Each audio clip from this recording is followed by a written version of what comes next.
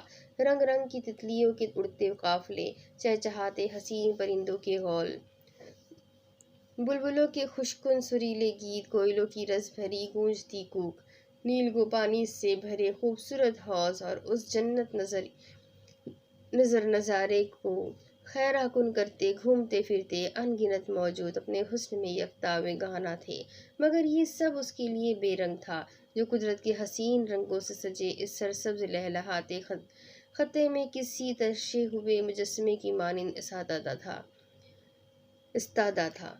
گزرے 3 دن سے اسے اس باغ بہشت سے بیزار کرتے رہے تھے۔ یہ باغ و بہشت اسے بیزار کرتے رہے تھے۔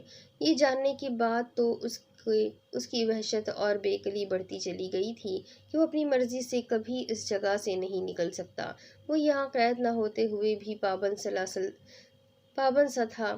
اسے بتایا گیا کہ اب یہاں سے بھیج دیا جائے گا، مگر کب، کس کی مرضی سے، وہ کچھ نہیں جانتا تھا۔ غصے اور بے بسی نے اسے پاگل کر رکھا تھا، نہ یہ زمین شناسا تھی نہ یہ آسمان۔ وہ یہاں سے بھاگ جانا چاہتا تھا، مگر فی الحال پیر کے گہرے زخموں نے اسے اس کوشش سے روکا ہوا تھا۔ گہری سانس بھر کر اس نے اوپر اونچی چھت کو دیکھا، جس پر گہرے رنگوں سے بہت دلکش نقش و نگار ابھارے گئے تھے۔ یہ چھت اس کے عقب میں آہنی سلاخوں میں گھری کھڑی عمارت کی چھت سے ہی منسلک تھی، جو دور تک جاتی سفید مضبوط ستونوں پر کھڑی تھی۔ یکایک اس کی آنکھوں میں دھواں سا بھرنے لگا تھا۔ اپنے جگر کے ٹکڑے، اپنی بیٹی کو وہ جانے کتنے پہاڑوں دریاؤں کے پار چھوڑ آیا تھا۔ منو مٹی تلے پرسکون نیند سوئی وہ اس کے قدموں کی آہٹ کی منتظر ہوگی۔ اس نے اپنی جلتی آنکھوں کو بند کیا تو اذیت سے چٹکتا خیزران کا جھریوں زدہ چہرہ ابھر آیا۔ اسے اپنا دل پگھلتا محسوس ہوا۔ آنکھوں کو بے دردی سے رگڑ کر اس نے ایک نئے عزم کے ساتھ یہ سوچنے پر دھیان لگانے کی کوشش کی کہ کس طرح وہ جلد از جلد سرسبز قید سے نجات حاصل کر سکتا ہے۔ کچھ وقت گزرنے کے بعد وہ چونک کر دائیں جانب متوجہ ہوا۔ زرق برق سے لباس میں اپنی شاہانہ چال کے ساتھ قریب آتی اس پری پیکر کو پہچانتا تھا۔